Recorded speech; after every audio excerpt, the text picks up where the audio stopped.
Welcome back, traders. It is Saturday, March 4th. I'm going to dive into some Forex news before I get to the charts. So let's get right into it. Monday, we have the Swiss franc coming out with their CPI report. They're forecasting slightly lower than previous, but still in the positive. Expect a reaction. The Aussie dollar cash rate and RBA statement, it is going up by 0.25%. So that it's intended to be good for currency, but I have a feeling it's going to be quite a volatile 15 to 20 minutes before it continues on its path. So just be cautious if you are thinking of jumping into an Aussie trade. Be cognizant of this particular move right here. I would wait until either that time is over or Tuesday when the path has solidified. On Tuesday this week, Fed Chair Powell, sorry, is testifying. Typically, when he speaks, stock markets in particular, go all over the place. 255 Aussie dollar, same sort of idea what's going to happen here after the previous day. So 2 days of volatility I would expect from the Aussie dollar.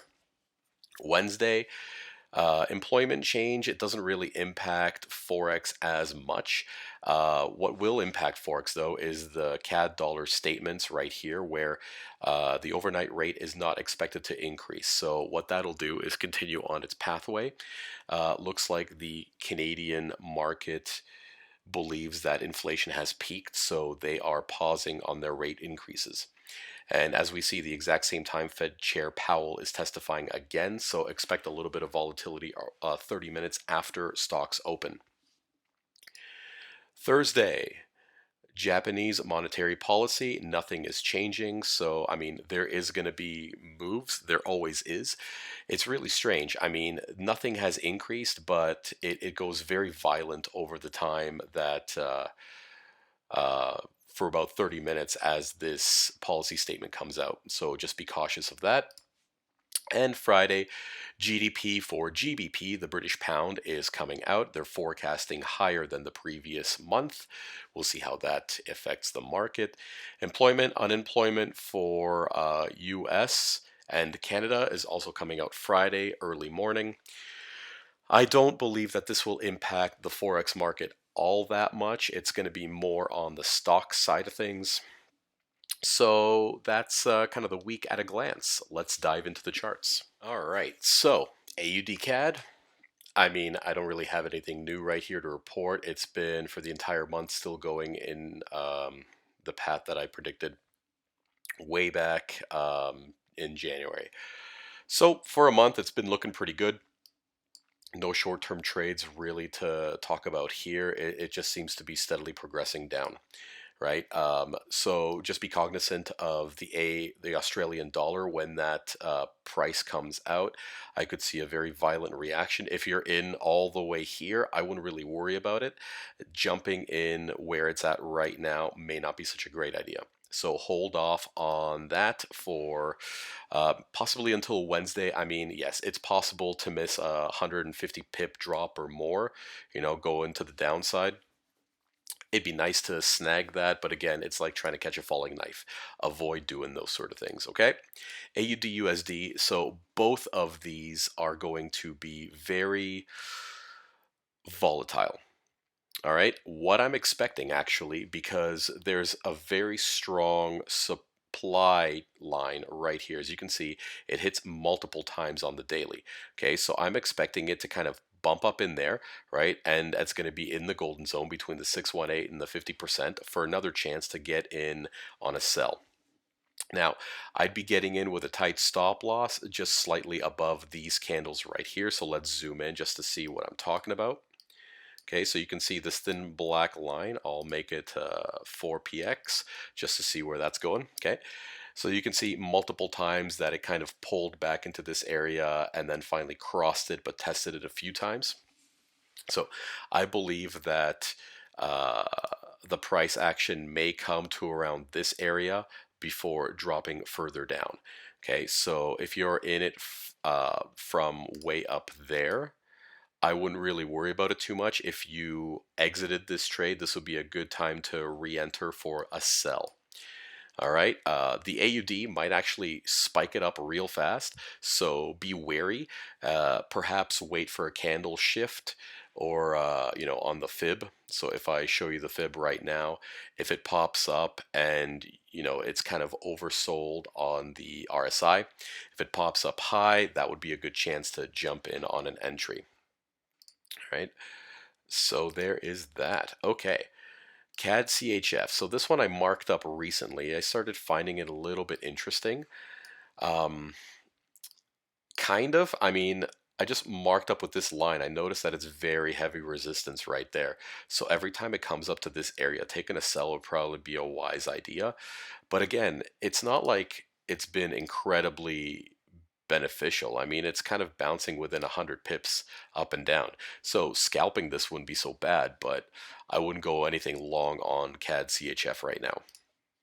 CAD JPY, slow entry in here. I mean, if you follow the rule and set stop loss to break even after you are the break even amount in profit. So I mean, it would have been profit of 122, but unfortunately, that profit would have been up here and then it would have snagged the break even and then up it goes. So, I mean, you could see it's on that fib channel line. It's hovering there. There's a lot of volume built up right there. So that's another reason why it's around that zone. But I would think at market open, that would be a good opportunity to jump back in. Unless, of course, you're willing to have a stop loss of about 150 pips.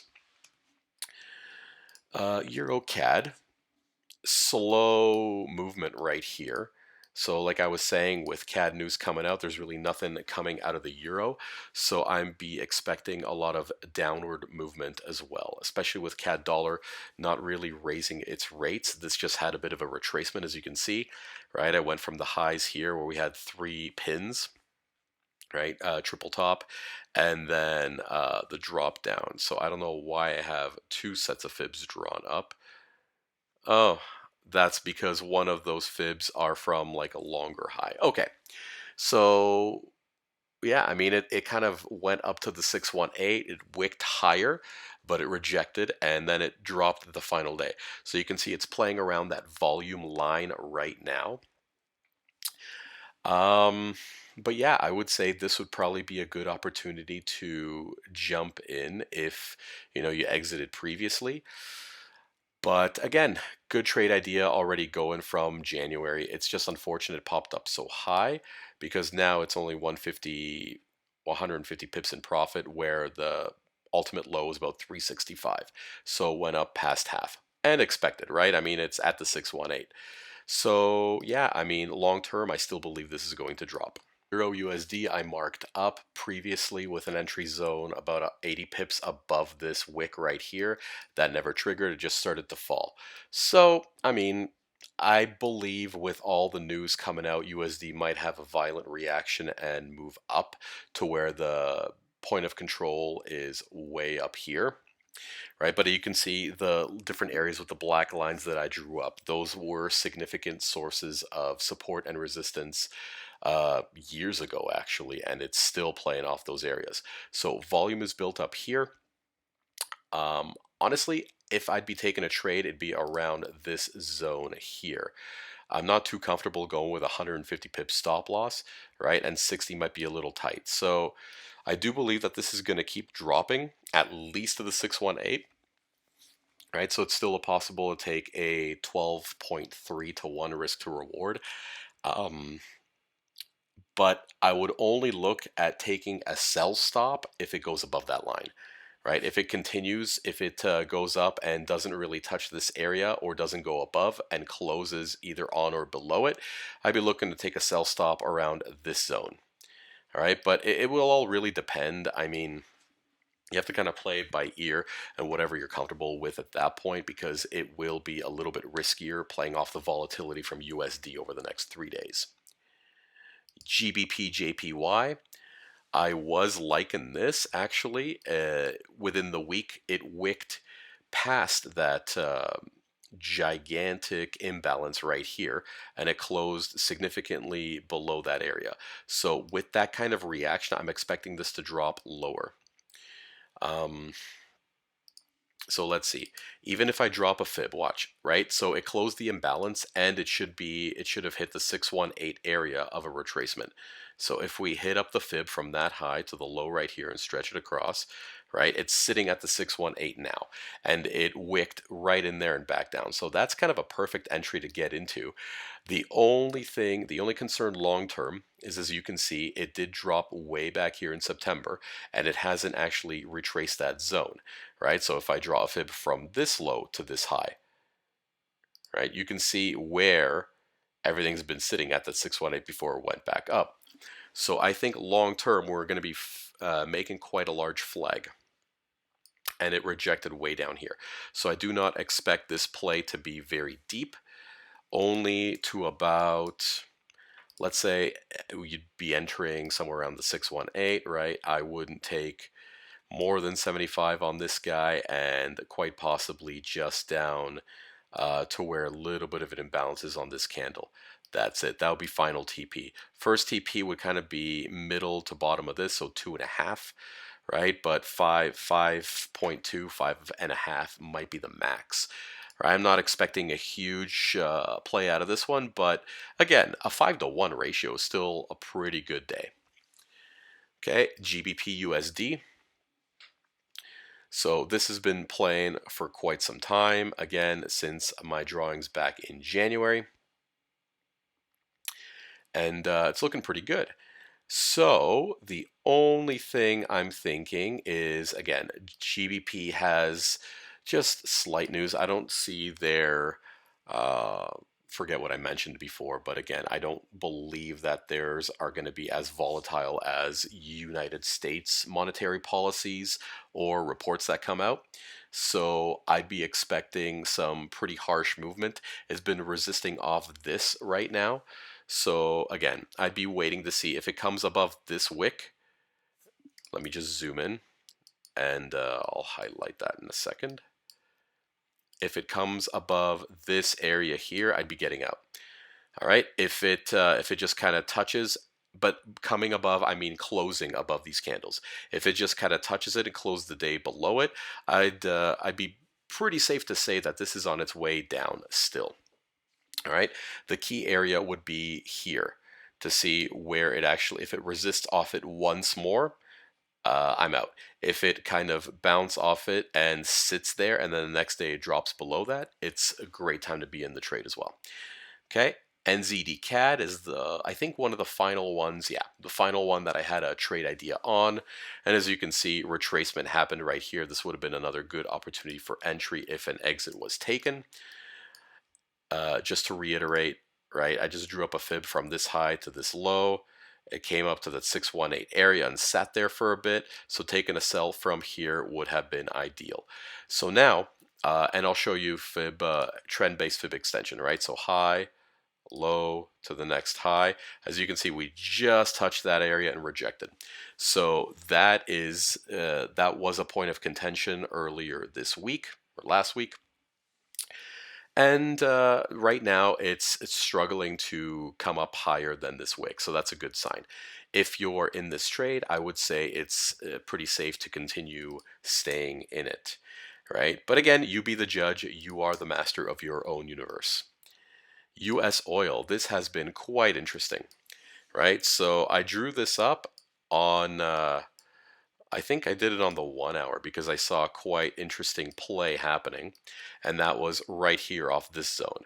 Okay, it kind of sat as a support and resistance for a little bit, kind of hovering in between, broke through it, touched it. I'm like, hey, you know what are the chances it's going to come back down? And I mean, they were very good. So it kind of went in there slightly below, but as you can see, the close right above there.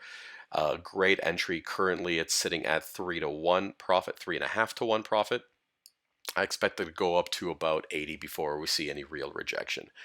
So yeah, I mean, when oil goes up, oil stocks also go up, right? So that includes Exxon, Chevron, ConocoPhillips, Occidental, whatever else there is, Shell.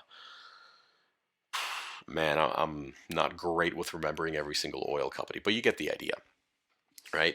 Long-term energy plays, I think, are going to be beneficial until probably midsummer. Rates are going to increase. Russia just cut cut their output by 500,000 barrels per day, and that pretty much supplies Europe, right? And now China is starting to increase their needs for energy, so I'd be expecting demand to be much higher than what it was.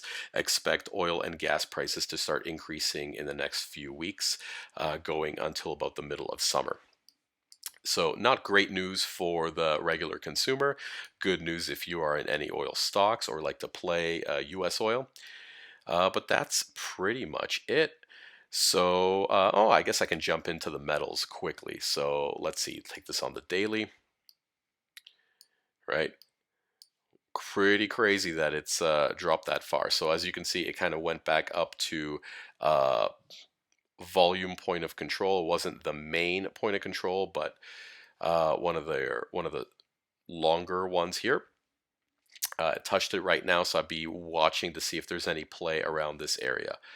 That was on gold, and on silver, it just kept going down. I mean, this is, man. I mean, where did I come up with this idea? I would say if you check out any of the videos that I did in December, and I talked about silver, I remember that I drew it up. It's gonna do one of these and go back down, or it's gonna test that area and bounce higher, right? So it went the down route, and I mean, it's kind of exactly as I predict, like one of two possible predictions, right? Up or down. I mean, it's really the only two options you get in any sort of currency pair or stock. But the way that it played out, it's pretty interesting, right? Like I didn't just say it's going to go up or down. I said it's going to consolidate a little bit. If it doesn't break this area, it's going to drop. If it does break that area, it's going to bounce off here and go up.